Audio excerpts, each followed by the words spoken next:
Yeah, hello, good morning, good afternoon, good evening, depending on your geographical location. Uh, this is an unscheduled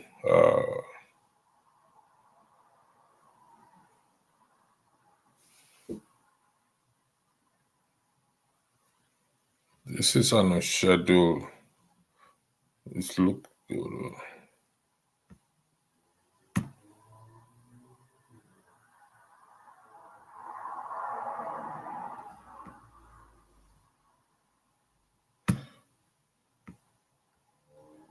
okay. Sorry about this, my apologies, something just pop up. And yeah, this is an unscheduled broadcast, but a broadcast that should have been uh,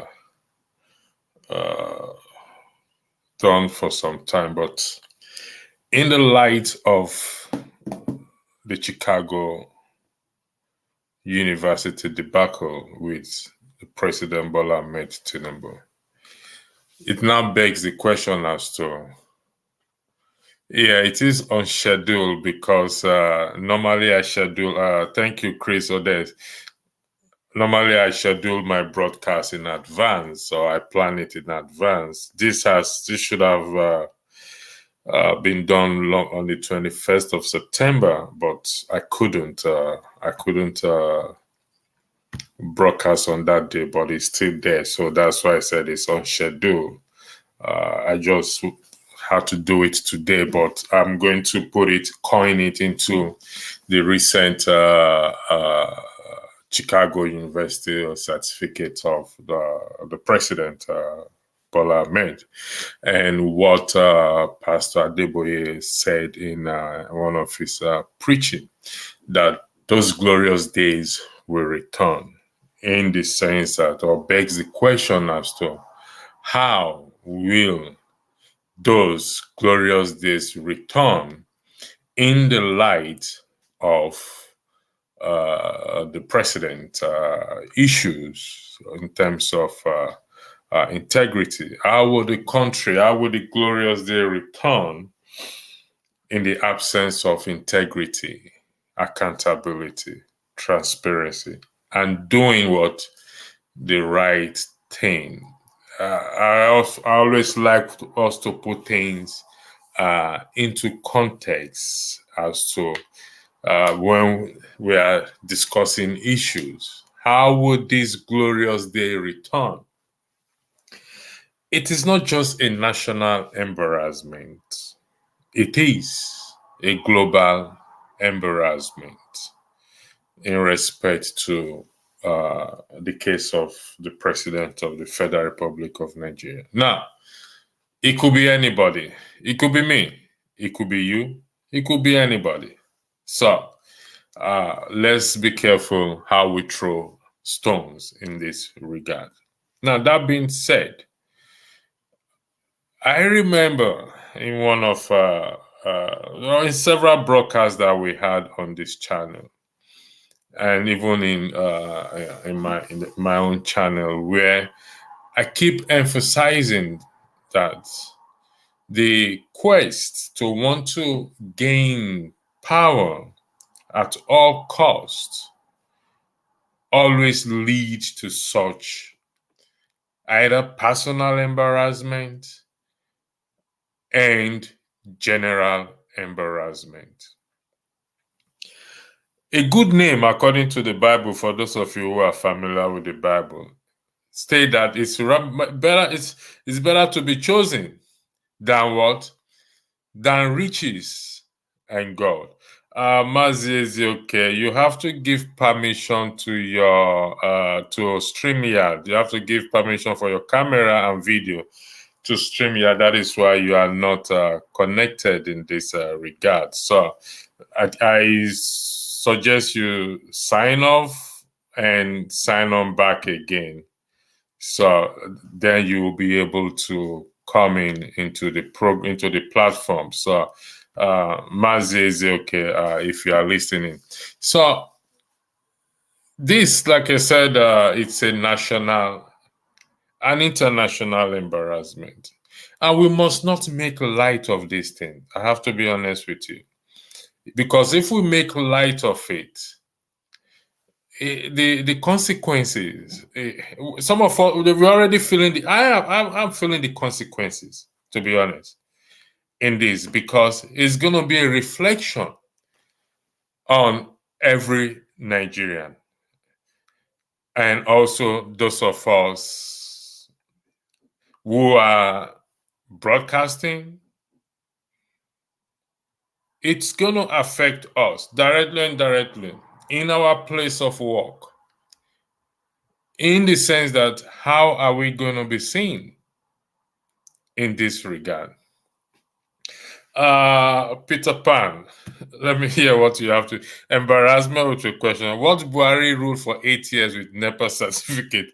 Tinubu case is not new. It's been happening for years. Thanks to David for putting his life on the line to do real journalism. Yes, I mean, we must acknowledge those who are doing real journalism and bringing the truth to us.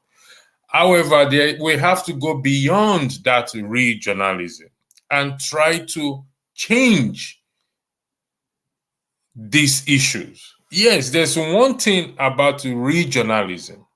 You have to applaud that. Those who risk their life to us to bring the truth onto us. But we also have to build on the truth. It's not just giving us the truth. How do we build on the truth in this regard? We have to build on the truth. Yes, he has given us the truth. Atiku has gone out there to get the truth. Now, I've always argued that it is for a selfish reason. Is out there for his own personal reasons. He has brought the truth to light, but for a selfish reason. That is his own prerogative. But what do we do with the truth? It is only when we act on the truth that will bring back those glorious days, or the glorious days will return. If we don't act on the truth, those glorious days will never, ever, ever return. It ain't gonna happen. So, yes, thanks to David Udain. I know his life is at risk. I watched the video where he's appealing to the Ghanaian government not to listen to Nigeria for wanting to, extradite him back to Nigeria, this and that. So, what do we do with the truth? With this truth? Are we just going to sit down and fold our hands and do nothing about this truth? Or what? This is a distressing time for me. Lately I've been under stress, so I'm distressing myself by this, and it's helping me to distress myself. And I hope everyone who are under stress will come and use this medium to distress themselves. Take that stress away. Vent. So, what are we going to do about it? Because everywhere you turn to, as a Nigerian, then you will be looked at in that way, in that form. What are we going to do about it? Yesterday, what's his name? Two Niger broadcasts yesterday. I wasn't in my best 100, or I didn't stay long. So, is it possible for the citizens to sue the president? If yes, what are we waiting for? What are you waiting for?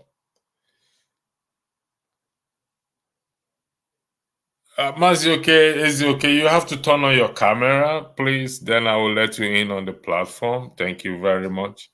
So, what are we going to do about it? It's not just, yes, we've seen the truth. You see,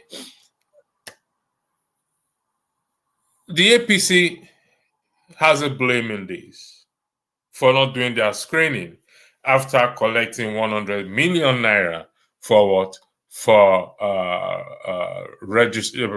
presidential candidate form. 100 million naira, if I'm correct. But how about INEC?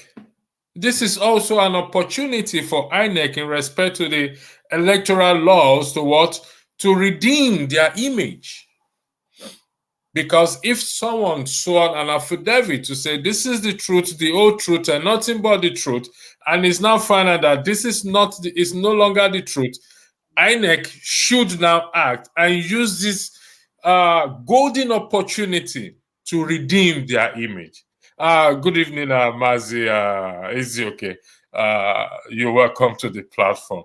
I'm going to use the floor for you to weigh in on this matter. How will the glorious day return? Is it possible when in this light now? Please help me to understand the craziness and the madness that is going on in our country. Thank you. Thank you very much. You say glorious day, returning of the glorious day. You know, you don't build skyscrapers by wishful thinking. Neither do you build bridges and technological development and enhancement through prayers and fasting. No, you don't do that. And that's what, to your topic, what the, men of God, quote unquote, have reduced Nigerians. They cast and they bind, and they pray and they speak in strange tongues to command things as though they were to come into existence. That does not happen. Now, you cannot have glorious days where things do not go the way they ought to.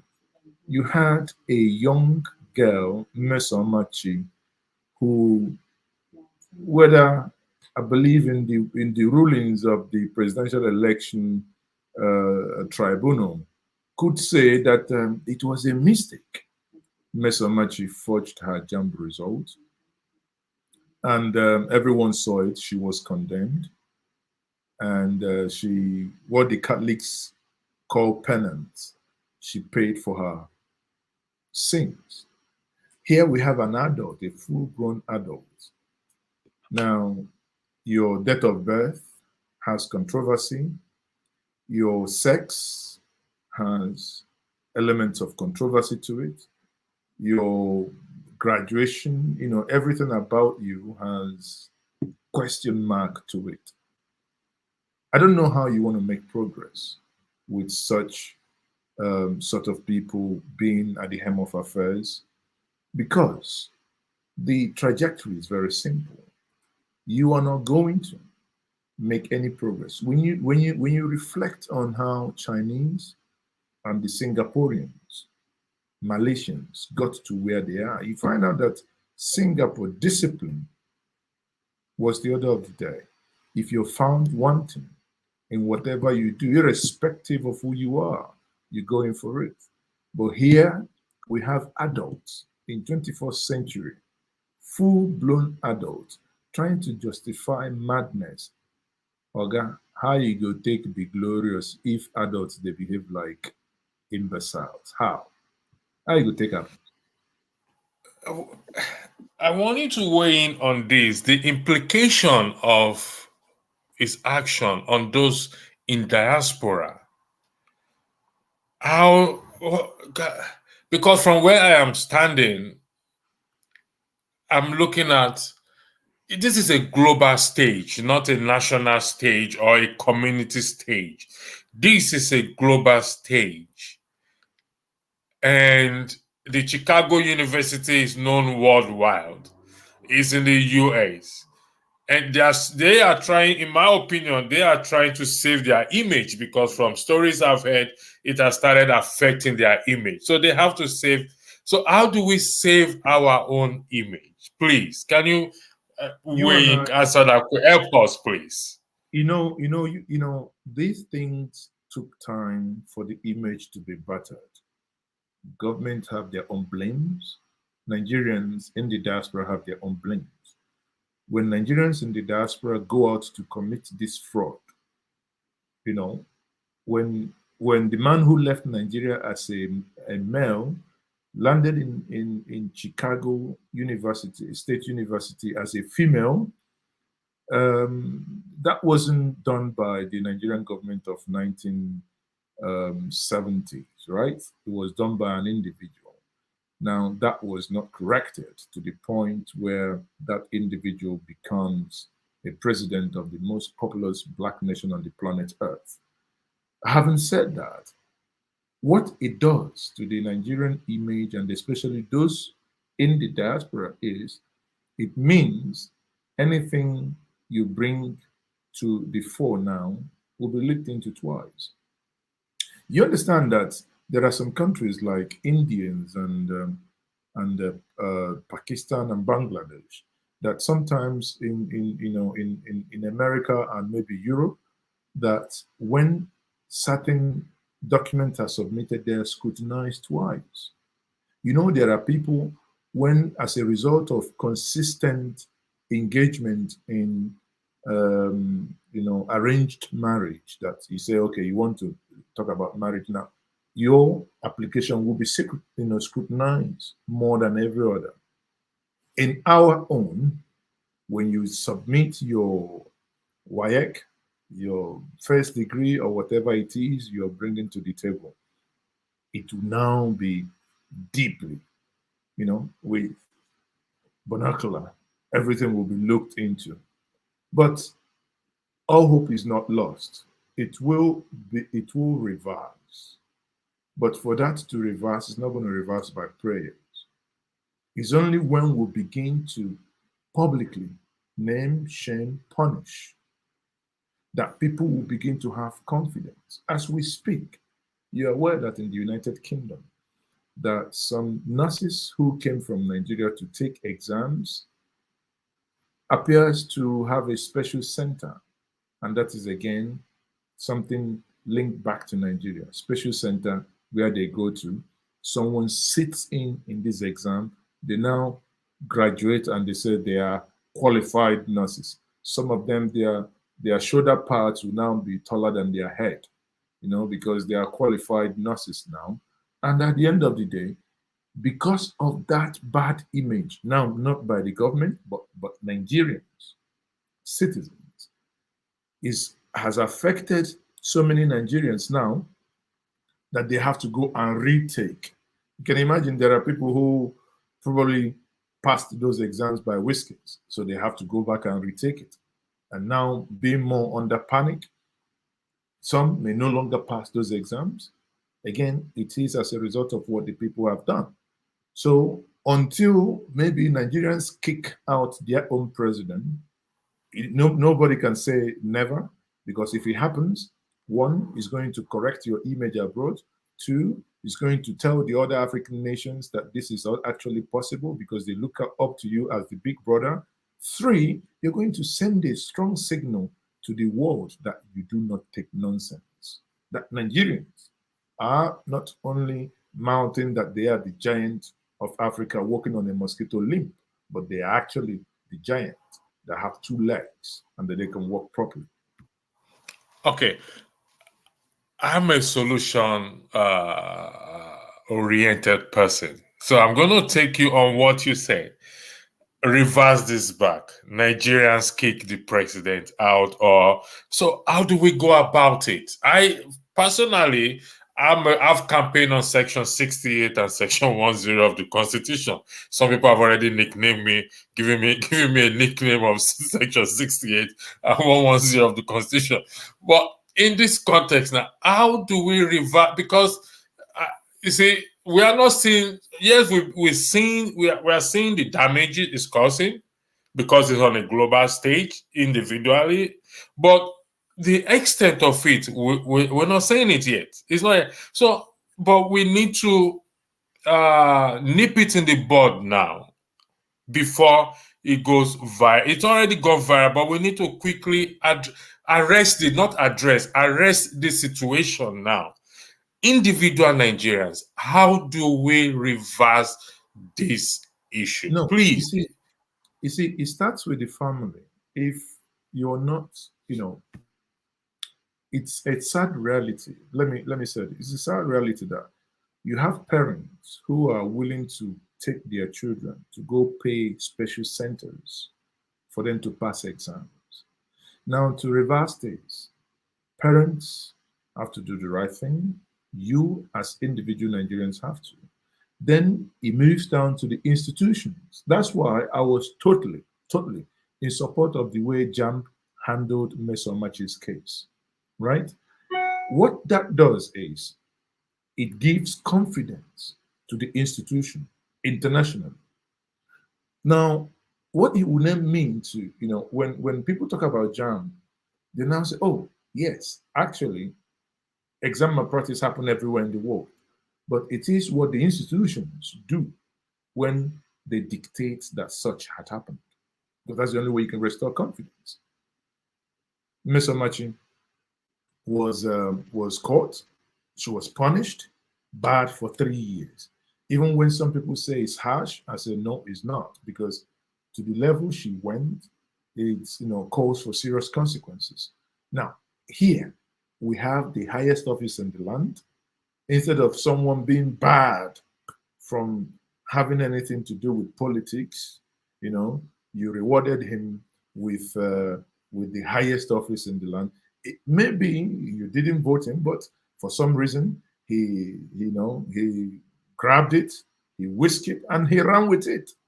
Now it is left for the over 200 million Nigerians to run after him and say, okay, now you have run away with this, but we are going to take it back from you because you didn't merit it. So, like I said before, it's going to be a long journey. It took us long to get into this mess. If you look at when according to what article reviewed today, when a man says I graduated from this high school in Nigeria in 1970, it turned out the school as of 1970 was not even built. So you can see how far it's gone from 1970 till now. From 1970, that is 53 years. That's how long it took to get into the mess. So anyone thinking, oh, yes, break this nation, break it, then everything fixes. I'm like, come on. Only you break the nation, all you're going to do is you relocate the criminals back to their various from one place to the from one place to the other. Of criminals, right? So you relocate them from Abuja to maybe Ibadan is going to be the headquarters of Southwest, or relocate them to Enugu, or relocate them to Kaduna. That's what it is.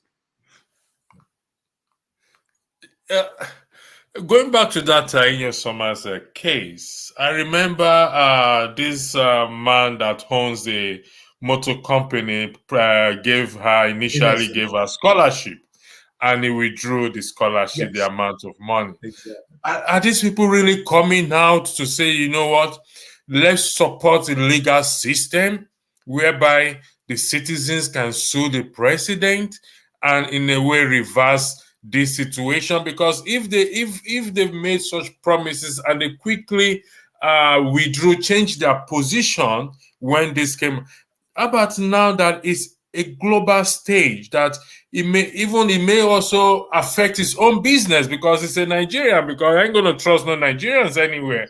If initially they don't trust us. We are judged, we are prejudged, whether you are good or bad, or whether we already now this makes it worse. So what are these people doing? How are they coming into the stage to say, you know what, citizens, we need to take a legal case against this present government, because it could be anybody? It's please, have you heard anything in that light, please? Well, you and I are aware that when a Nigerian president takes office, becomes one of the most powerful person on the planet Earth.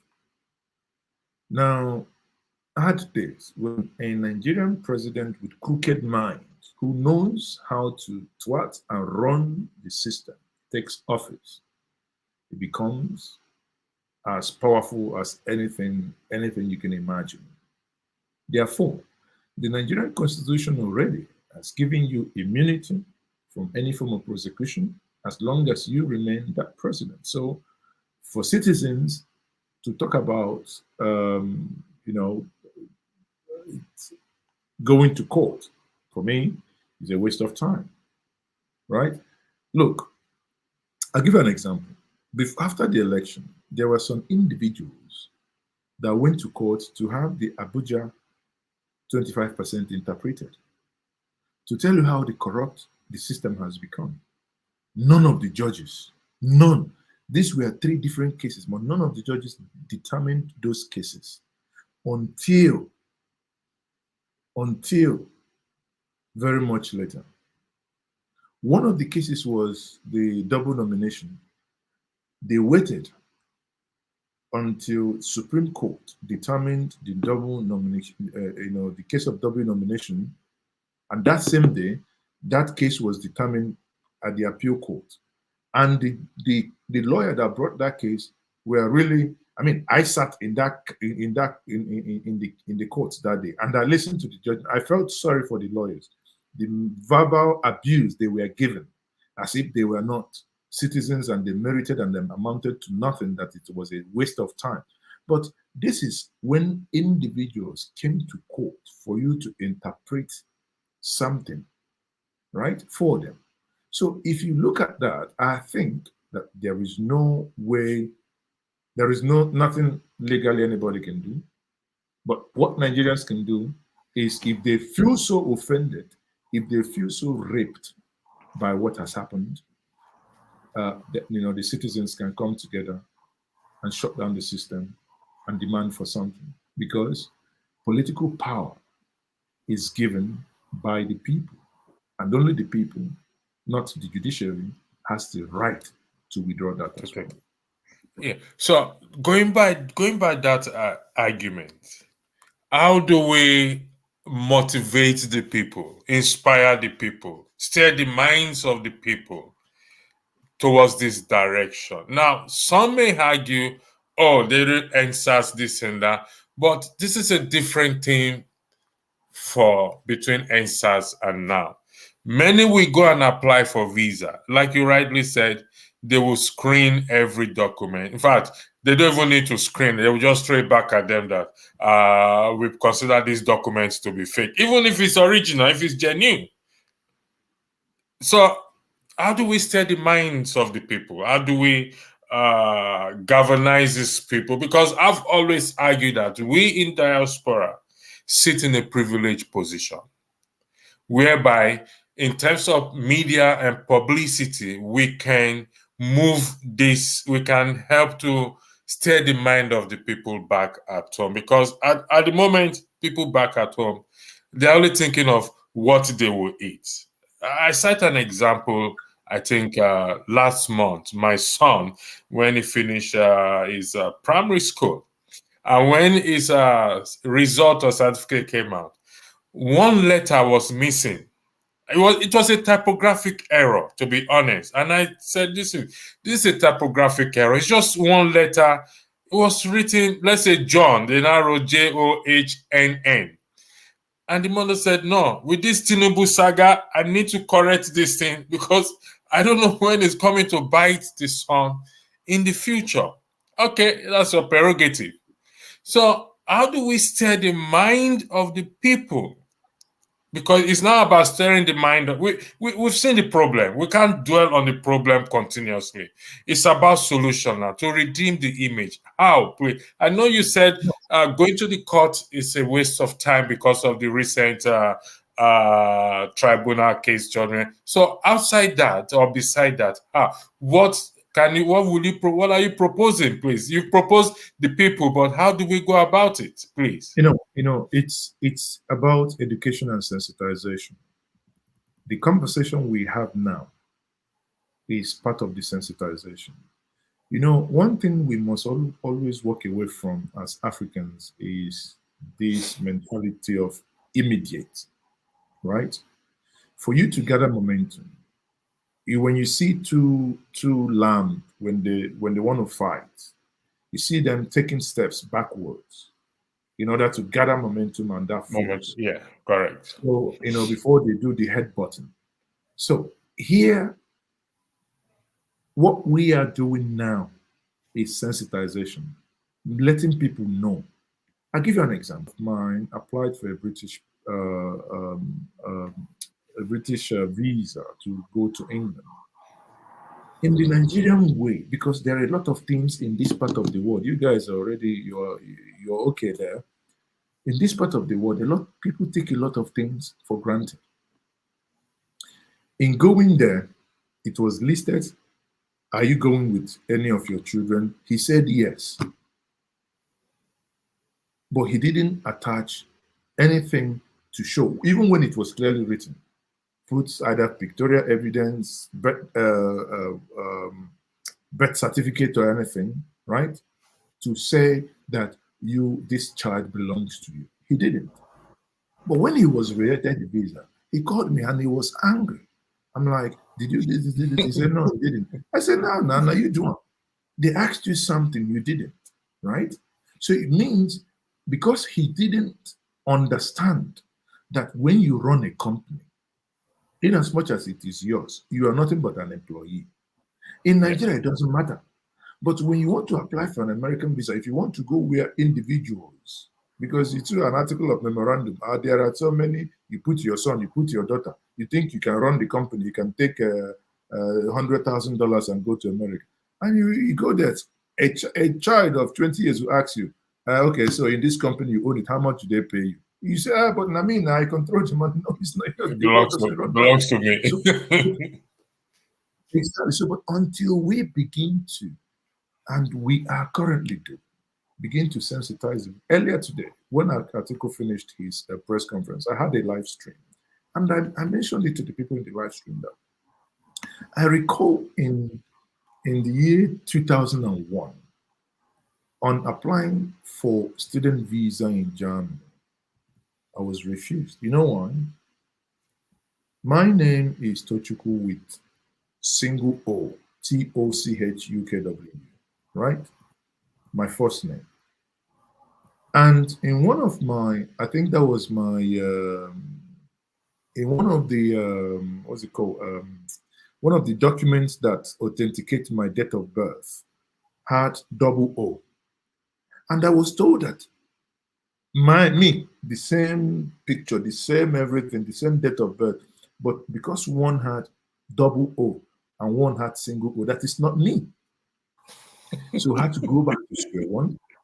No, but it's not funny, but that's part of the, you understand? So everyone now should begin to look at their documentations. If your documentation, if your name is let's say Kunle, and they say your name is Kanle, you better begin to complain because Kanle and Kunle, or they say your name is Kunle with O, it's not the same. If your name is Abubakar and they begin to, just like Buhari, at some point we had Muhammadu. At one document you have Muhammad. So, it can call for people to make jest of you. It can call for, it could be an honest mistake in some cases, but when your sex is a mistake, your social security number is a mistake, your gender, your college, you print your own certificate as if you're an institution. Come on now. Only one person. If you take a look at what I just highlighted on the screen there, those are the comment section. So revolution is the only solution for Nigeria. Now, do you agree with that? If yes, why? If no, why not? Or if yes, how do we go about the revolution?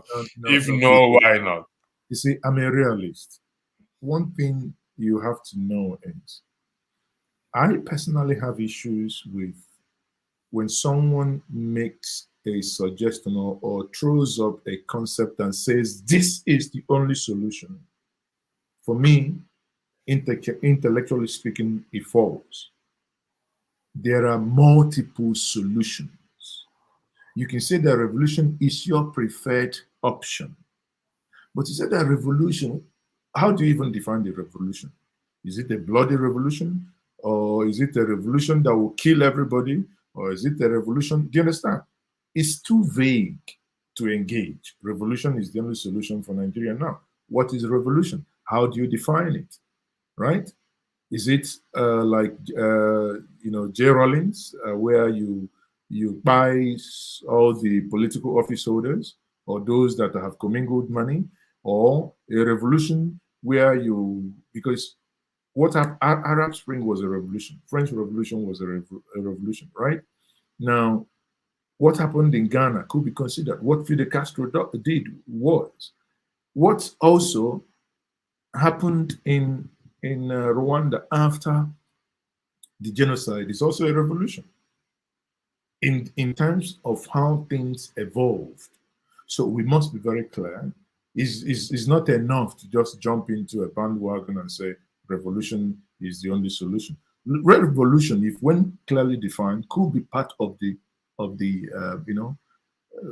solution. But to say that that is the only solution without knowing much details, who's going to lead it, what do you if you assuming, let's say it's a violent one, without considering, but let's say it's a violent revolution. Okay, you go in there and you do every what, and so what? What are you proposing there?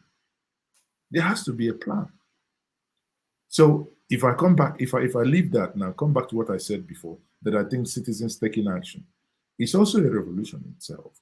Because when citizens come, now there must be a demand. What are they demanding? If the president goes, and so what? If the president leaves, and so what? Are you going to start what? Are you going to start a new constitution? Are you going to start a new, what is it that you're offering? Do you say the Senate president should take over? Do you say, okay, because now the president has resigned, the vice should take over? Or are you going to say, let there be new election? Or should the military take over for 6 months, or the Senate president take over for 6 months and conduct new election? We don't know. But the issue is that Nigerians are not happy with what is being done to them as we speak. If we are not happy, because really, I think the Irish playwright says, those who cannot change their mind cannot change anything. An Irish playwright said, those who cannot change their mind cannot change anything. So if Nigerians were not happy, I proposed the citizens a campaign on Section 68 and Section 110. And I believe if we act on this, it may lead to that desired revolution without the shedding of blood. Because in my considered opinion, Nigeria cannot stand, that country cannot stand war. I have to be honest, that is where I stand. In this present context, it cannot stand war. Now, let's go back to this issue of those glorious days we return, because we need to first of all define what is the glorious day. Was there electricity 50 years ago or 60 years ago? Yeah, I know there was a time, or I've read there was a time the dollar was 1 naira to $1. Okay, that may be seen as one of the glorious days. Now the dollar is, I think it's over 1,000 naira, 1,000 naira to $1. I don't know, but I think so. So let's highlight those glorious days. I didn't live in the 50s or in the 40s, and so I don't know. Maybe you lived in the 40s, or you reincarnated from the 40s to the 50s.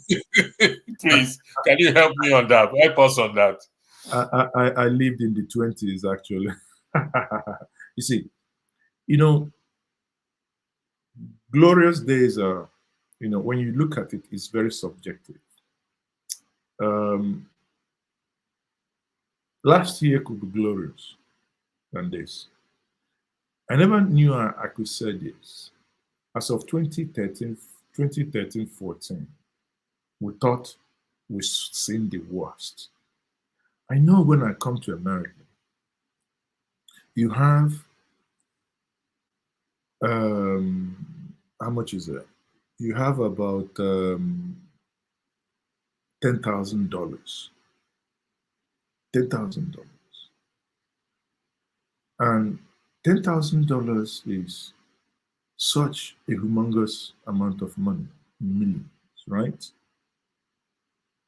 When dollar was 130 something or thereabout, 125, 26, 27, right?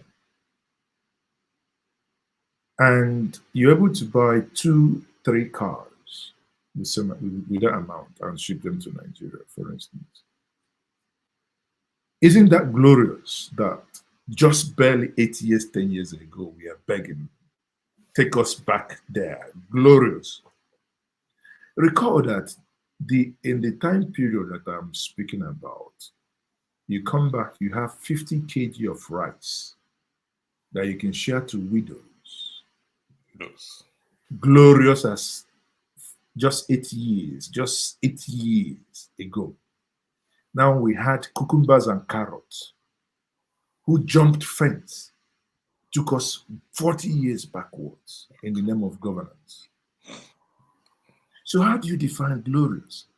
I don't want to dwell in the 50s or 60s. That's, utopic. But one thing I tell Nigerians, especially if you ever leave the shores of Nigeria, is anytime I left the shores of Nigeria and stayed 2 months and come back, that 2 months appears glorious. It's a place that I have not seen. I mean, just like when you go to Dubai, for instance, you stay 6 months or 1 year, come back. The place you basically visited is like, you can see constant transformation.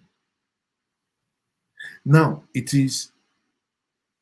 we even talk about glorious days. I recall 90s and 2000s. We used night bus to Yola, to Medugri. I use that night bus to Uyo, to Port Harcourt, to Abuja. Exactly. So now you can imagine that it's like, God, it's actually pure madness, but it's something you can't even contemplate today. Either you've been kidnapped by herdsmen or your brothers or sisters within your own region that would relay you and kidnap you, and the road itself is so terrible. Then you begin to ask yourself, is it that 10 years ago is glorious, 60 years ago, 50 years ago, right? I recall there was a time we buy cement, yeah, 300 naira. I think cement is about 5,000 naira now, if I'm correct. So, Jesus Christ, I mean, I recall when cars, and why wouldn't you say this is glorious? I recall last year, not even that long, last year, I personally sold a Sienna for about, I can't remember, I think about 6 million. But that same Sienna, I can buy it for 13 million. Last year, May. So, isn't that pure madness? A friend of mine bought a ticket, one-way ticket to England, Ethiopian Airlines, 1,720,000, one way. One way. One way. Ethiopian Airlines. Now, it's when you go to British Airways or Virgin, you're looking at over 3 million. Now the question is, what time frame do you give this glorious past? And the sad reality, however, is in all my adult life, I have never seen things come down in Nigeria. It will be delusional to think, oh yeah, dollar eventually will get to another 300 or 2 or 400 or 500. I don't think. It's sad, but that is the reality of the place we call home. I don't know. We are in a quagmire. I don't even know solution. No. To every problem there is a solution. I've always believed in that phrase. To every problem, the solution at times may not be a palatable solution, but Are you now saying or suggesting, in terms of what the pastor Adeboye said, that is misleading, or is just throwing a line of hope to people out there, giving to the platform? I mean, Uh, giving to his platform. Is it a misleading statement, or is throwing a line of hope to people, giving to the present circumstances of the country? is That's mischievous. That's in my view, he's positioning himself to line his pockets, telling people that it's going to be glorious day. I mean, he's selling hope. Okay, and it's selling hope, but selling hope is the job of the government. His job is to sell, to convert people to quote unquote heaven, if it exists. So, and that's it. So I think he has no business. If he wants a glorious day, if he wants a glorious Nigeria, he shouldn't just mouth it and tell people there's going to be a glorious thing. It doesn't come by prayers. If he really and genuinely wants that, he should and must frown at the leaders. He must call them to order. He must speak up. He has a platform. They listen to him. You call people out, tell them what you are doing is wrong. Frown at them. They might get shocked and they begin to do the right thing. There is no way. When a road is bad, it's bad. There is nothing you can do. It's like a Sapele road. How do you say this? It's going to be a glorious day. Yet, there is no road to head to Sapele. Yet this is a region that produces oil. How do you want a glorious day that in 8 years, the APC government could not finish the Lagos Ibadan Expressway, and you want it to be glorious? A glorious day, someone will want you to believe, and you had a refinery that was not uncompleted, and Nigerians and the world went in there to commission an uncompleted project, to the point that Nigerians were scammed. Yesterday, I was at the second Niger Bridge, a bridge that is not in use.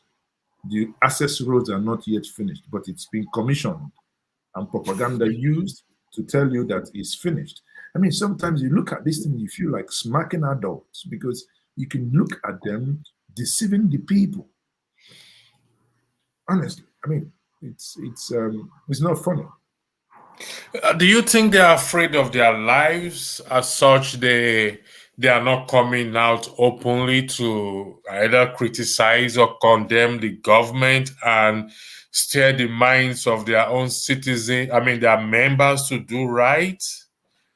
Because I'm confused. I have to be honest, because seeing what is happening now and reading the scriptures, there's a contrast, a very wide contrast, that I don't, because the prophet of old, from what I read, they stood up against government respectfully, but they told them evil is evil. For example, John the Baptist challenged Herod, and it led to his beheading. And I mean, I've heard a preacher say John the Baptist died the death of a chicken, and I felt so offended by that. But is it a case that they are afraid of their life, and they don't want to go toe to toe with the government, or could you please help me to make sense of Now, this, if possible? there is an African proverb that says, "You don't speak." It's on African to speak at the dinner table. These individuals are constantly at the dinner table, government after government. There was a time they said they wanted to build 1 kilometer auditorium. Where is the money going to come from? Do they have any shop? Individuals that they have convinced will bring that money in the name of 10%. And where is that 10% going to come? Government contracts. So they cannot really speak to their constituents or their customers, as I prefer to call them. You can't go and tell your customers certain things that will make them to stop coming buying from you. So they keep, you know, governments, some government officials are their customers, and big time customers at that, who bring in and who reckon big monies for them. And as long as that keeps happening, you wouldn't expect them to say certain things that will hurt those big time investors and customers. I mean, it's as simple as that.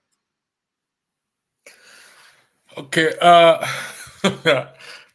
You see, this is an area that most people actually are afraid to tread upon, or you are going to offend Daddy Gio, or you will be seen as you are blaspheming the name of God, or like they always say, "Touch not my anointed, and do my prophet no harm." They control a very, very large platform. Adeboye, what's their name again? Suleiman. This, well, I sometimes the names are just too much that we cannot, because I hold the view that if they have this power to steer the mind of the people in respect to what is going on in the country. I believe a lot in prayer, but I also believe that prayer without a corresponding action, it's not going to work at all. It's there in the Bible. So it's all the same, steering the mind of the people, like what I commented. There's a yes, afraid of their lives. You said they don't want to offend their customers, but these same customers are still feeling the pain, the economic hardship of the Yeah, country. So yeah. how do you balance that? No. The customers are feeling the pain because they have not really configured their minds to understand that the heaven they are being sold to, you can start living it here. If you lived in, okay, I know some people might take offense of, but who cares? Take it this way. You have never seen gold in your life. You haven't lived in a gold house. You've lived in mud house all your life. You don't know how to, do you understand? And you want to die living a poor, wretched life of penury. But you want, when you die, you then go up somewhere and you begin to live in gold mansions. Yet the person that tells you that your reward is in heaven walks around with bodyguards, drives his SUV that has Bulletproof. suspensions, and you that contributes the money for petrol, the money to buy that car, you believe in your shoes are gone beyond alignment. That Alpha, you should have talked to Alpha and Omega. That's what we normally call it. You can see the beginning and the you can see the beginning of the show and the ending. So it's so Alpha and it is, Omega. it is about caging the mind, and the moment the mind is caged, it becomes a revenue generating entity. There are midweek services you must keep giving, you must keep giving, you must keep giving. Now, because the mind is not yet, liberated, right? To know that I'm a Christian, right? But I am not, deluded in the sense that I could not, because I want to go to heaven, then I would then accept to live like an object on earth. No, no, hell no, it's not going to happen. We must begin, we must demand that which is also right. It's not only when you go to heaven. And I say, if you live for poto, when you get to heaven, they give you one room. Voila, you know, go know waiting to do. Because you'll be asking them, that's what you know. I beg, make una show me corner. Can't believe that that's your house.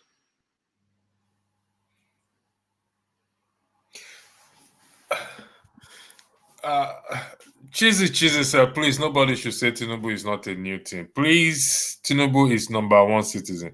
If we accept it, it means that is a Nigerian thing to forge a certificate. It doesn't look good. Yeah, that's what we're saying here. We don't want to accept it, even though it's a reality we are living. But how do we reverse it? So those of you in the comment section, some of you are proud, some are like one said a revolution, but it didn't expatiate more on it. So can you give us this? Because this is about this. To me, it's about this. I always will blame citizens. That is why I often go with section 68 and section 6, section 110, because that is where I know that the citizens also have power on their legislators. I know, look at what happened in America today. I know it's purely politics, okay? When Kevin McCarthy was hosted out as a reps leader there, but it works there. But things work. These are the things that we should start to take our legislators, hold them accountable. Some of us don't even know their names. Those representing us there. So how do we go up? Because I strongly believe, like I stated earlier, I strongly argue that if we go through this means, if we try, let me use this word, if we attempt to go this means, it's going to help us a lot, because we can't touch the executives. The citizens cannot. But the only people we can touch are our legislators, those that represent us in the constituency. Could you please weigh in on that? Because that is my own argument. That has been my argument. Please, thank you. That we can only touch on the legislators. If we read section 68 and section 110 of the Constitution, it gives the citizens power. That's where I say that is where power to start to hold our legislators accountable, because their role is to perform checks and balances on the executive, while we perform checks and balances on them. Now, there is a romance of corruption between the executive and the legislator. For example, Tinubu chose Akpabio, so Akpabio will always be his puppet or whatever. Akpabio can do nothing, can't check the president. So, but I've argued that 68110 is for the citizens. How do we start to invoke this thing? Thank you. The floor is yours. Well, the way I look at it, my brother, government is a social contract. And by the time we yield our power to the ballot box for them to take our collective power, we've elected them into that office to go represent us. So whenever we feel that they are not doing what is right, there is a recall process. Tried in Kogi against, it didn't work. So because we know that doesn't work, you don't have the only option of waiting for another electoral cycle. However, as civil societies and other entities, of course, there must be constant engagement with those that we have elected. And those we have elected, we must, as citizens, to hold them to account. And, to hold them to account to ensure that they speak up on our behalf. Because you and I can have these conversations here. If these conversations are not translated into structured approach, handed over to someone in the National Assembly, it amounts to naught. I'll give you an example. After the election, based on what happened during the election, I approached about 2-3 senators, right? Okay. This is not right. We must find a way, with the help of these members, when they stabilize in the House, to ensure that we draft a bill. We're not going to leave it to them. We're going to join in the new media and the conventional media and using social media to back them up to begin to demand for another electoral act amendment, which would then stipulate that before you swear in a president, all these legal battles must be finished, right? Before you swear. I mean, it's happened in Kenya. It's not like it's a skyrocket science. But these things are a gradual process. You and I can be angry as much as we want. You can call people out. You can even cause your own, a fellow, victim. That's what all of us is. You can even shoot or do whatever if you do not take a step backwards, like the lamb do when they want to headbutt and say, okay, these are things we have seen. Where are the loopholes? As individuals that are practical, that has gray matters in between their skulls, how can you help? What can we do collectively? Okay, now they say snatch it, run with it, and do what? How do you, use instrumentalities of, legislation to ensure that these things are minimized? Elimination, not possible, but you can reduce it. And to your question, I think, with proper engagement of those within the National Assembly, of course, I believe we can. Okay. But it's going to take time. This is a distressing moment for me. I came on here to really distress, and thank you. You helped me to distress to get out of this stress I've been for the past few days. Now, how do the citizens? You see, it's very hard for the citizens to even engage with their legislator, that represent them over here, and you know that most of these rep or parliamentary, they have offices that people can go to in their constituency. They have emails that people can write. Does these things exist? I mean, I think it's asking you, does it exist? It's a foolish question. This does not exist in Nigeria. How do we make this to exist, where the citizens or in their constituency or the constituents can be able to interact with their representatives, those representing them in their constituency? Because these are the things we need to, like you said, the things we need to put in place. But again, I answer these questions believing that we are all looking for solutions, right?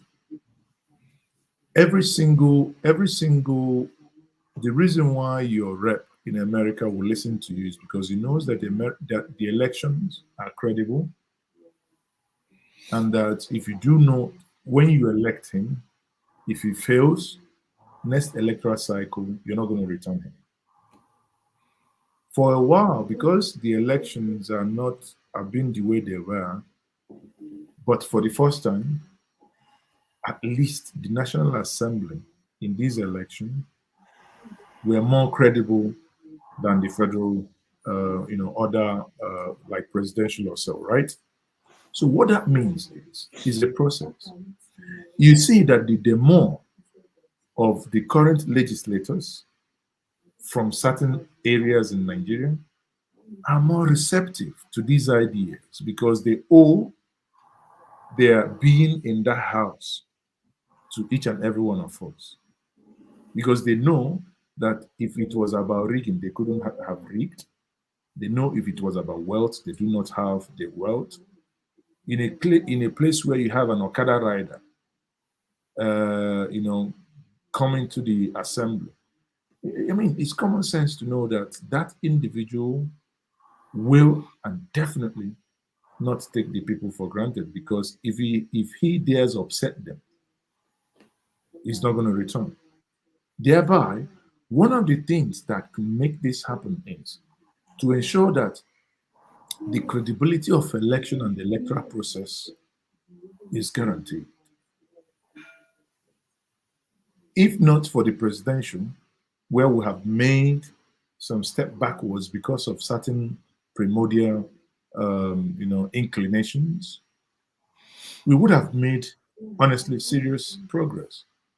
The next stage that we should be demanding now is, if it becomes a threat because Mazezuke has beard and he comes to vote, someone is going to attack me, then we must outsmart those that are likely to attack. What says that we cannot use blockchain for our elections? Who says that we cannot convert some of the ATM machines into polling units the day of election? Who says that for our continuous voter registration, that we cannot liaise with the banks that have 80% of the infrastructure to convert them into continuous election, voter registration centers? Why do we have to do deduplication, right? When you have registered somebody, if at the point of registration, I can, by keying in your details, say, madam, in You've 2013, you actually registered. So rather than give you a duplicate, I say, okay, what we can now do is get me your BVN, get me this, get me that. If I confirm it is you, I'll update your old data. Your data system. Exactly, and reprint new one for you. So, these are things that once we begin to get them right, then it means that man says, okay, with two-factor authentication, if the data are brought together, my BVN, my car, and my international passport, with my telephone number. Yesterday at Airtel office, I went to my broadband. This broadband that I'm using now stopped working. I went in, they said, no, I need to update my NIN. I said, that's madness. It's not even up to 3 months I bought it. So why do I need to update? But you see the point that I want to make with that is, once I gave the lady my NIN, I was waiting for her to ask me my first name, my second. Do you understand? And she said, which state are you from? I said, how can you jump to state without wanting to know my name first? She said, when I imputed your NIN, it brought your details. You see, that's progress. That's there. That was yesterday. That for me is progress. And that's the clamor that we want. That when you impute my NIN as a Nigerian, I should be able to, because it pulls out my telephone number that I've used in that registration. So what that means is that we get to a point where I impute a particular data, it allows me to vote, and I will scroll, lying on my bed, watching AIT or watching Engineer Media and Dr. Damages, saying, okay, I can vote. I want to vote Mr. Electricity to be the governor of Bermuda Triangle. I can sit in my room, in the comfort of my room, without worrying that somebody is going to stab me from the back. What it does is we can use technology to reduce electoral violence, because if there are no ballot paper to snatch and carry, what are you going to carry? Are you going to carry Exactly. So if there are no ballot papers, you're right. There are no ballot papers. So what are you going to snatch, run with it, and do whatever? And these things eventually will be real time. I believe, honestly, from the things I know happening at the back end, from the level of conversations happening, I believe that Nigeria, by the time we come out of this mess of a government that we are in, anyone who's going to take over after this government, whether it ends appropriately or whether it gets to the end, that we are going to have at least 2 electoral cycles, and we'll get to a point of using this. It is a must, not if. It is a must. I agree with you on that. Because though there's a question I'm going to ask you. You see, my nickname is Electricity. It has a great meaning. It's not just a stage name. When I check my own, because I registered, I did my voter's card in Lagos, I think in 2011. So I need to change my polling zone to Delta State, and I did it here from the UK online, and the changes were affected by INEC. And I said, that means we know what to do. We just don't want to do it out of what? Wickedness. Well, how can we achieve this? Being able to sit down in the comfort of your home and press the button and be able to vote where there is no constant electricity. Well, we do all our bankings when there is no electricity. That means you have to charge your phone. Your phone must.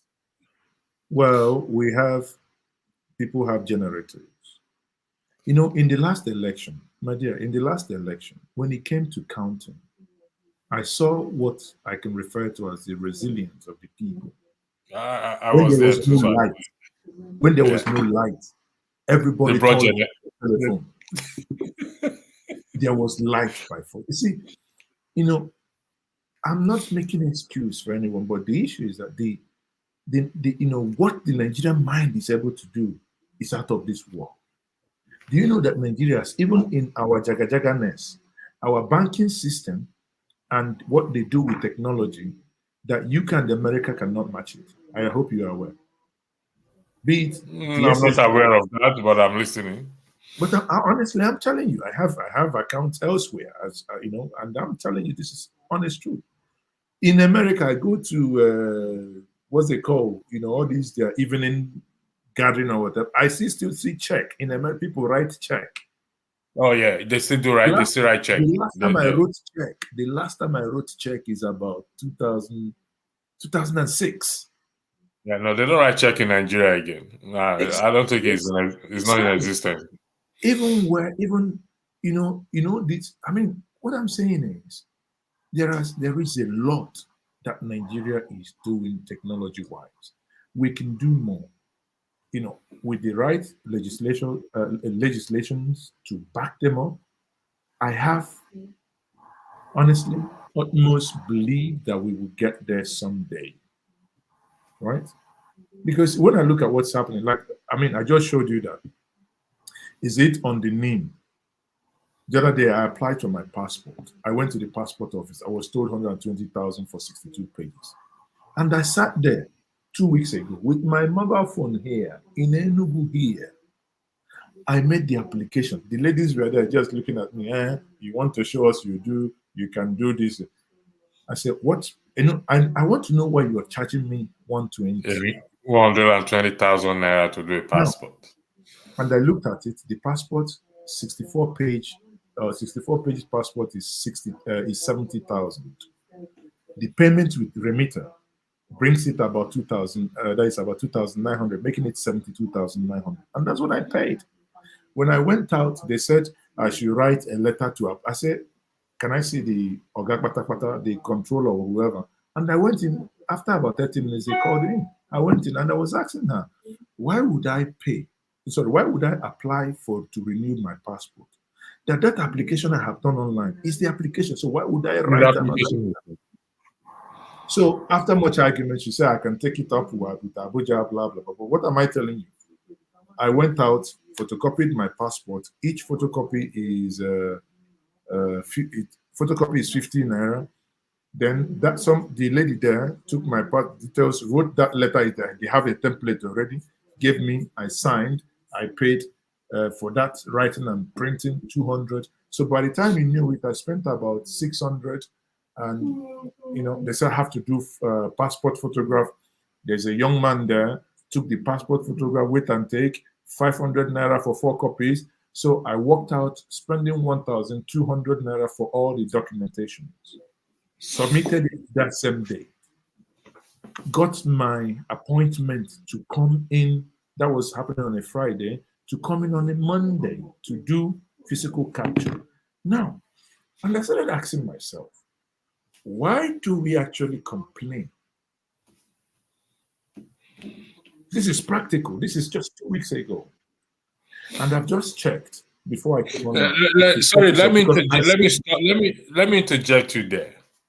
Do you think that if Nigerians follow this path that you've just highlighted, it could be the beginning of one of the revolutions that may turn the country around, not looking Yes, for yes. a shortcut, but rather if every one of us go on the internet and apply and take that position without giving bribe, because in the constitution is against, citizens are prohibited from giving and receiving bribes. So the only thing, do you think this will be one of the means of the revolutions to start? I strongly believe that. You see, why that madness continues is when people do not, you know, if you do the same thing, I do the same thing, suddenly you run the touts out of business, right? Recall, there was a time that for you to make telephone call, you need to go to NITEL. Yeah, They will I jam remember that. number, take this number. So by the time Independent came with mobile phone, Motorola, not 9 Note, those touts that used to disconnect, that used to connect, disconnect number jam for you to make international call. To make a They call. disappear. I remember that. I remember that. Exactly. I remember those days.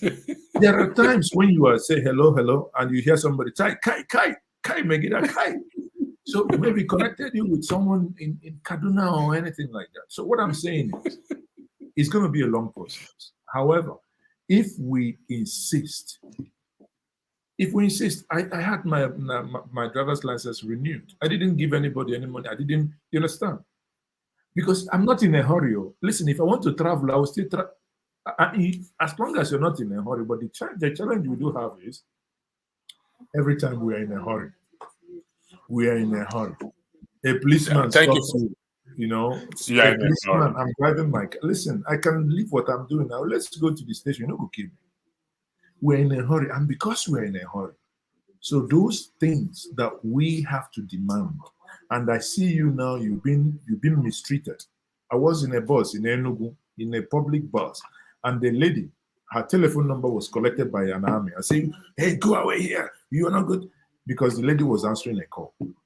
And apparently you are not allowed to answer call when you are at a military checkpoint because probably you're calling people to come and shoot them. Yes, I mean, that is the Southeast. Now that is impunity. And people were telling driver to go. I said, are you mad? Someone just took her phone and you're telling the driver to go. What are you guys nuts? I asked the driver to park. The young lady was panicking. I said, let's go. And I went there. I said, come on. What you will do, you see, you correct her. But you have no right to take her take our telephone. call. Did you buy the phone? On that argument, and they say, but she should know that when I said, even me talking to you, I don't know. Therefore, I have learned.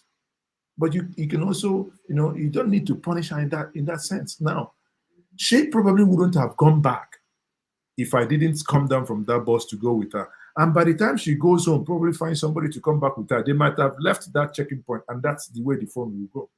Isn't that criminality?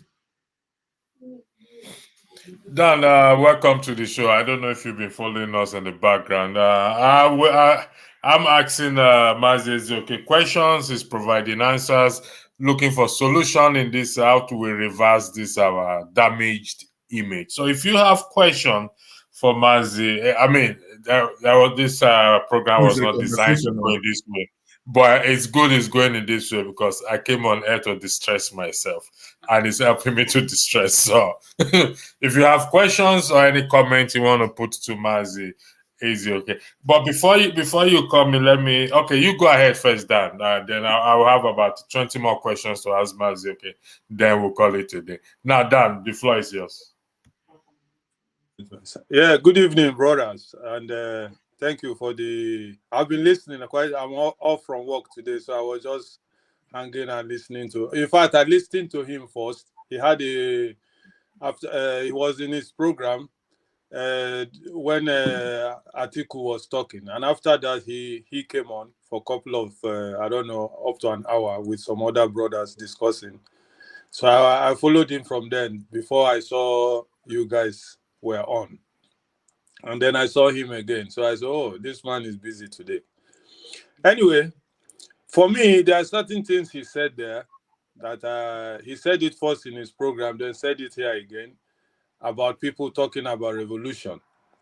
He was trying to ask or say what form will that revolution come from? In his program, somebody suggested the Rawlins revolution in Ghana. But me, electricity, as you know, I've said it several times. I'm a supporter of Sowore from beginning. And our brother, before they tried to silence him, these days, I don't know, he's still active, I know, but he's a little bit quiet, unlike him anyway.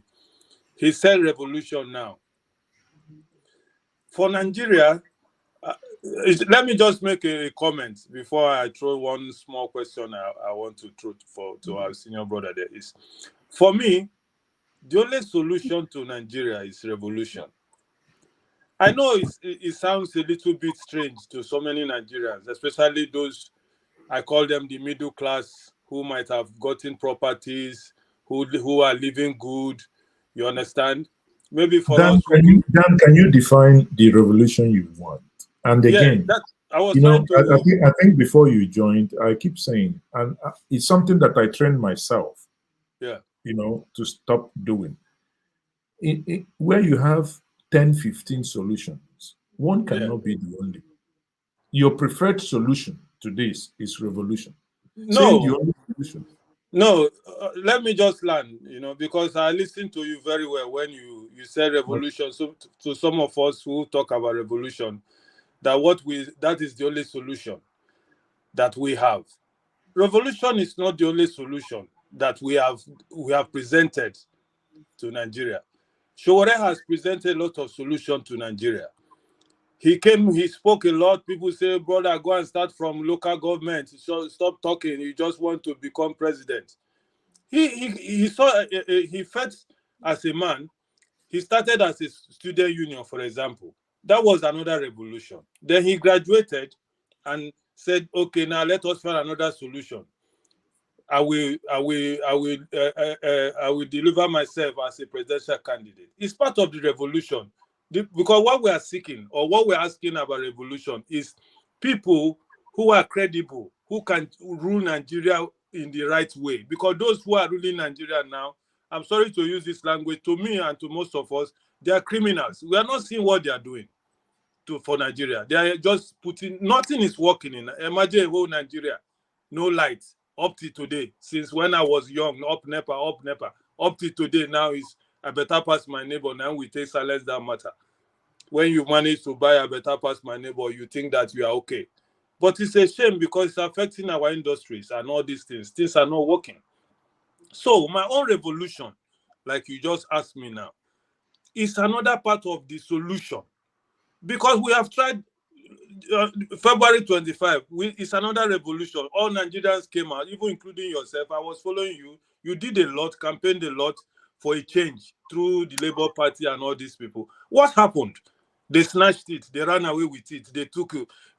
They say, go to court. We've been to court. It's part of that revolution. To me, my own understanding of my own. We went to court. We also saw what they did to us in the court. Somebody in your program, he made us laugh. He said they sprayed something. Everybody were sleeping. So people are confused. What else do we have to do? My own revolution that I'm proposing is a revolution that Nigerians have never seen before. Because that is the only thing these people will understand. We went to vote, they say no way. We do this one, no way. And we're just hanging. People are dying of hunger. Naira is now $1,000. So when are we going to go to the street and really tell them that, look at the labor people. They say indefinite strike. All of a sudden, they enter one room, come out again. They say they give them 30 days. When people were already thinking that is where the revolution will start from. They went again, pour them ice water, give them under the table, all these things. They calm us down again. They say, okay, 30 days. So these are the things that we now are saying. The only solution left, my brother, I might be wrong, but this is my own opinion that I've held, right from the days of Fela Aníbọ́lá Kútì. He told us, suffering and smiling. That was far back then. No? Is it not what is happening today? We are suffering and still smiling over 30 years. ago, it's still happening. When is the time for Nigerians to just carry, if na stick you fit hold am, if na knife you fit put for pocket, you hold am, if na fork you dey for your pocket, you hold am. Everybody constant for street say no more, these people have to go, because to me, that's the only solution left. These guys are not going nowhere.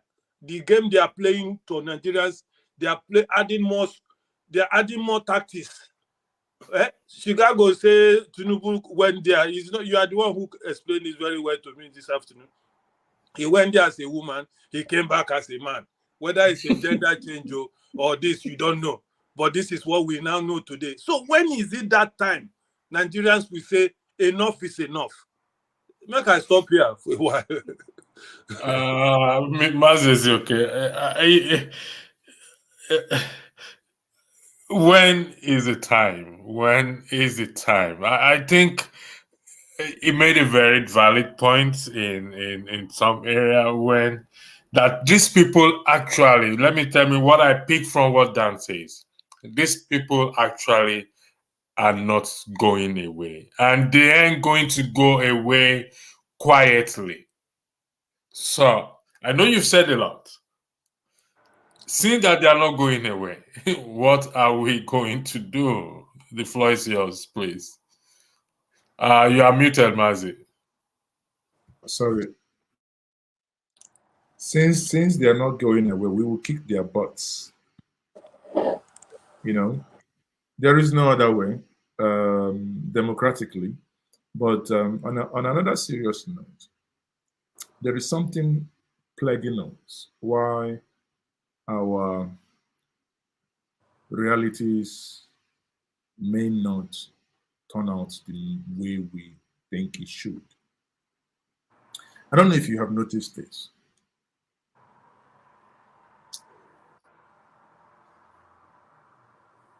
I'm trying to choose my words carefully. Atiku has gone to court and is doing what he is doing, right?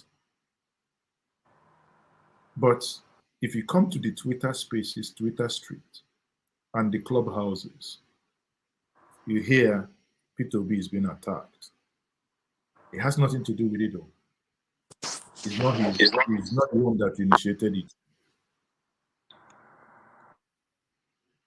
And someone made a tweet say, had it been that Peter Obi was the one that had gone this far to expose this, or had it been that David Hundein is from the Southeast, that what you may be hearing now will be certain people should vacate Lagos and go back to their place of origin. What does that tell you, and what am I driving to? For some reason, since after the election, the nation has been split more towards ethnic lines. Even those who were probably sound and were detribalized before have now gone and become ethnic jingoists. And the narrative keeps dividing Nigerians the more. So what am I driving at, my good brother? And to your question, it is very simple.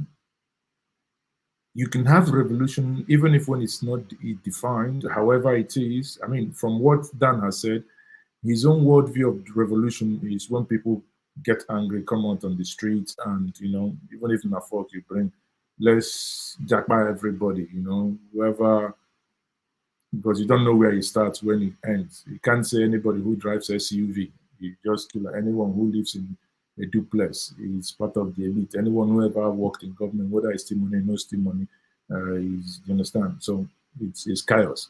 But let's agree that we want a revolution, will come out, everybody comes out angry, wanting to fix the system, headless chicken running around. Is it going to work? Nah. You know why? Because there is no rallying point. Our brothers from the other region will say no, because it don't reach our turn to be the president. Now you want everything to scatter. Take NSAS, for instance. NSAS, Nigerian youths, were shot.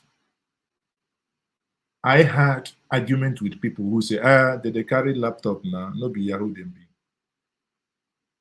Graduates, looking at youths from the South that having a MacBook, and what is he do with MacBook now? Without understanding that these guys, most of them are developers. Without understanding that this is the tool that they use in working. Yes, you can use hoes, you can use wheelbarrow, but this is their own reality.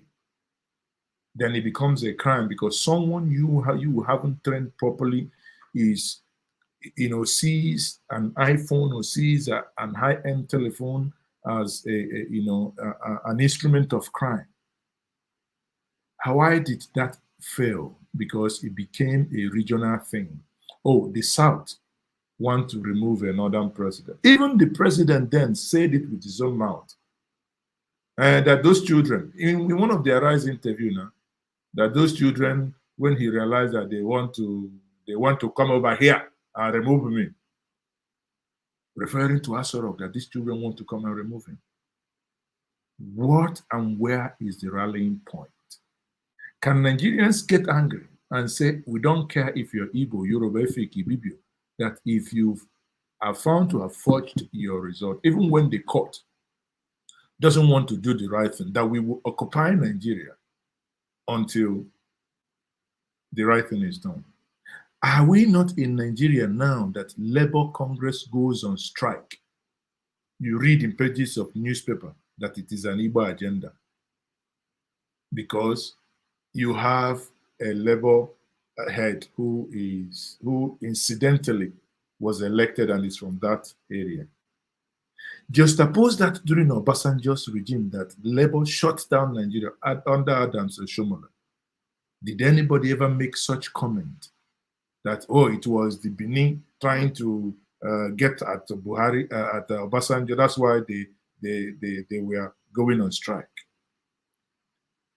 The more we speak every day, the more deeper the knife is getting in. And honestly, I mean, we are talking frankly now, and I'm being realistic here. I gave us, in my platform earlier today, I gave us example. After the election, based on what we saw happen, based on the result and the level of rape, electoral rape we saw, under the Free Nigerian movement, myself and Dr. Mo, it is still here. 21 days on the streets of Abuja, yet people were, these things, the way they do them, na Labour Party. It's Nigeria. Who cares about Labour? Who cares about PDP? Who cares? Is anybody buying petrol cheaper? Is anybody buying dollar cheaper? When you are hungry, you want to go and buy Gary, is it Labour, PDP? Even those that are more hungry now appears to be the Agbadorians. Because I agree with you. I agree with you on that. So, at the end of the day, until we have this single point of convergence, where Nigerians will begin to say this is wrong. I told someone, if my dad were to be alive and he goes steal money, I will give him up. Let me tell you guys, we need to get to a point where it's either we'll fix this mess, or even those that canvas that you scatter the thing. Well, if you scatter it, it's a national cake of sharing criminals. You must get your own criminals, or they must come home, because the elections, the bad things they've learned here, when they come home, you can't even come close, because they will still hike the price of the form that you will buy. So it's not, a deep mess. They're done. Please, before I forget, I want to interject you so that you can expatiate. Yes. You see, when you say, for example, now, you say that, for example, if we say what Nnamdi Kanu stands for, that it's better to share that country, everybody go his own division, his own way. Even Padebanjo a few days ago, he also echoed it, that he wants us to go back to our regional side and condemn this constitution that they are using now, which is causing a lot of confusion. Okay. Now you say that if we divide, for example, like what you just said some few seconds ago, that even if we divide, I don't know if I understand you, and we go to our division, that these same guys will still go to that our corner too and be doing the same thing. That is where I have a little problem, because there are some people who have argued that Nigeria is too big and too divided to still be together. Because you said something just some minutes ago that the time you people were making the revolution, I watched it all. I enjoy your programs a lot. There's one special brother who used to make some analysis all the time. But I always watch your programs if I'm free. You people did that 21 days something. People will come and say, "Oh, this is an Igbo, this is Labour Party, this." But if this, don't you think it's the same game? You know that what oppressors, when they want to oppress you, they use all kind of means. They use side talks. They use people to infiltrate the system that we are doing. But these Igbo people, na Labour Party, just to, you know what I mean, to start people to let people now feeling guilty, or we start to say, go work. Now if we do this thing like the Labour, the leaders of Labours now, you can see some of them. One of them is an Igbo man. If you want to do this, they say Igbo people don't start to be, now we don't reach us. The one come scatter, the one take strike, begin to disturb Tinubu because na Yoruba turn. But what I'm saying, if they keep using this to stop us, so when are we? What is the solution? Now when we say when are they high up there in the media, somebody was saying in your show that you, the media people, also, despite that, I know there's a lot of embargoes, what you should say and what you shouldn't say, to weaken the media houses in Nigeria. Even all these notable ones, Arise and Voice of the People, when you want to say so, but please, some of them will even cut you off. I beg, don't let them come and spoil our show. Are we going to just open our eyes like this and be living through Nigeria like this without any solution, without somebody, like you say, who is going to head a revolution, that some Nigerians will back him? Or we could divide and let's carry our problems. I'm sure we can solve our problems by ourselves. Well, and whichever, whatever the majority of Nigerians decide. But let me drop this. If people say they want to divide, that's fine. Britain has tried somewhat, or rather is contemplating of applying to go back to the European Union, that after engaging in the Brexit. They've now married 2 wives or 2 husbands. They don't know which one that may appear to be better for them. It is the decision of the people of Nigeria, the decision to say, this is what we want. That's why when, I support the argument of, if a nation becomes so entangled in a crisis like ours, where people have different opinions and ideas, to say, okay, guys, can we take a step backwards and let those who want to remain as a union and those who want it divided, give them time to go and campaign for their, positions, and you go into a referendum, which is nothing but an election. Yes, no, and people make their choice. However, do not conflict breaking Nigeria with what Adeboye just said. 2 different things. Breaking up of Nigeria is not the same thing as going back to regional governance, right? Going back to regional governance is going back to the 1963 Constitution, right?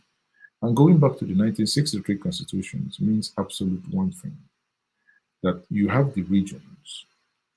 Now, then you had 4 regions, but now you have what we call the geopolitical region. Some people have posited the argument, even Adeboye, because I interviewed him on my own platform.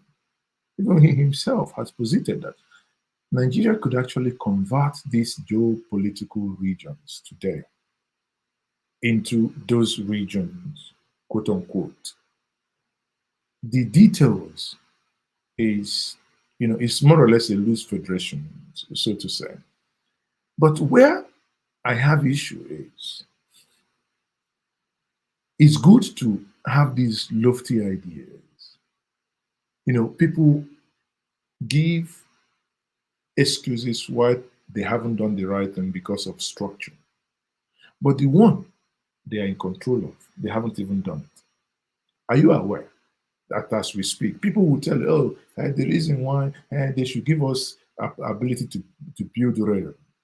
Do you know that generation of electricity now and even rail is now in the concurrent list? That means states can go ahead and do it. Which state is planning on doing rail? Let me interject you there, Mazis. Okay. The point you raise, is it? We make excuses. It's a very.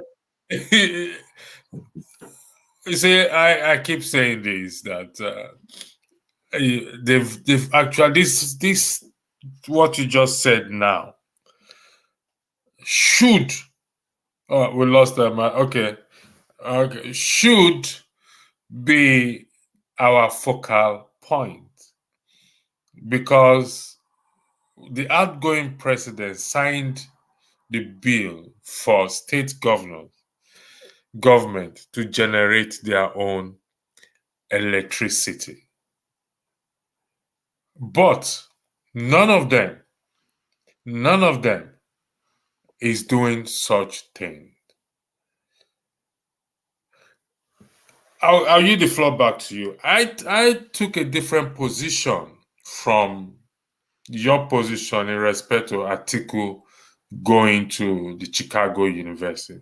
I think if Peter Obi or David Day or anyone in that had gone themselves to Chicago University to expose this, I think it will ignite Nigerians more.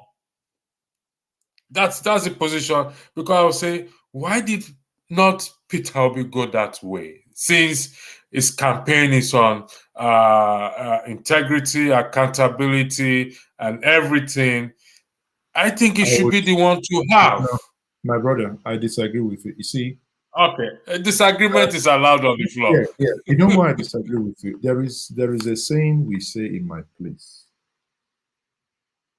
You live in the United Kingdom. I have lived in the United Kingdom. I still live in the United Kingdom. That a white person wouldn't understand what racism is. Right? They wouldn't. But you, just being on a bus or on a train with nobody speaking to you, you can feel racism sometimes. Right? If I bring that down to Nigeria, we say in my place that every other Nigerian can drink water. The throat will not be hot. But certain people drink the same water. Arrows will be choking everywhere. It's a parable. And I'll leave it at that. I maintain, I am happy it's not Peter Obi that has gone that far, because the outcome would have been more, the dimension it would have taken. Look for it, take for instance, every day you go on Twitter, you hear Reno Omokri, for instance. Instead of, Atiku has gone to court now, this is your boss, now go ahead. He will say, why did Peter Obi not submit his certificate from Nsukka? Okay, go to Nsukka. If you can go to Chicago, go to Nsukka. It's at the backyard there. Go and ask them. He has said it. He wouldn't hinder you. Why would he say if you go and apply for transcript, everything, go, they will give you? What's the point? I think you should not take Omokri very seriously. He's not a serious man. I've never taken him seriously. Anyway, guys, I need to run. It's been a fantastic. It's nice. I need to thank you for helping me to distress. I really meant what I said. lately I've been under very serious stress, but there are different ways of distressing oneself. So this has I just felt I need to come and use this medium to distress, even though it's a serious matter we've discussed. So thank you. I don't know if I'll come online tomorrow. Hopefully, if I'm in a good place. Bro, before you go, let me just ask you this funny question. I know many people have asked you before. What do you think is the next step in Nigeria's situation of today after the revolution? Let's do it this way. Let's leave it to tomorrow. I'll just give me that. I want to, so that we. Okay. Go ahead. It's not something I don't want you to waste a lot of time on it. Because go ahead, Maz, if you can, please. What do you? Oh. Okay. Okay, it's back. Yeah. Okay. So what I said, is that the ball is in the court of Nigerians. However they want to make their bed, it is their decision. But we don't have no engine. There's nobody to engineer this. You say ball is on Nigeria, but who will lead it? It's not true. You're a human being, I'm a human being. But you guys came out after the election, nobody joined you. Well, okay, we came out after the election, nobody joined us, so we should stop coming out. Don't you think we need a messiah, somebody in that? No. That's the thing. That's the thing. I think we can make Mazi Ezioke our messiah. I'm there. Anybody that, if you guys say you want to join me tomorrow 7 o'clock in Abuja, at least I did here. If anything will happen, make it happen. Mazi, okay, I will get your contact number from Dr. Rudolf and to see how we'll forge ahead in this matter. No, because it's fine. Let me drop you my contact in the just put it in the private chat, please. Yeah, I'm putting it in the private chat. Where is the private chat?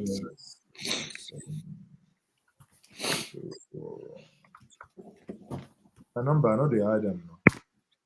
My own day of social media self. Thank you very much. I will get in touch. Then we'll see how we will forge that, because it's all about solution and not just talk. So once again, thank you. I wish I stayed longer till maybe, but anyway, there'll always be another day. You don't know how lucky I am. As I speak to you now, I have I'm switching networks here. This is one. This is another one. It's Nigeria. We have that's the Nigeria. Different networks here, because sometimes that's the Nigeria. One Nigeria has turned us into. Thank you very much, Dan. Thank you very much. Anyway, thanks, guys. Hopefully, I will come online tomorrow, and I will get in touch, Mazi. Thank you. Have a lovely day, guys. And those in the comment section. Thank you. God bless. Bye bye.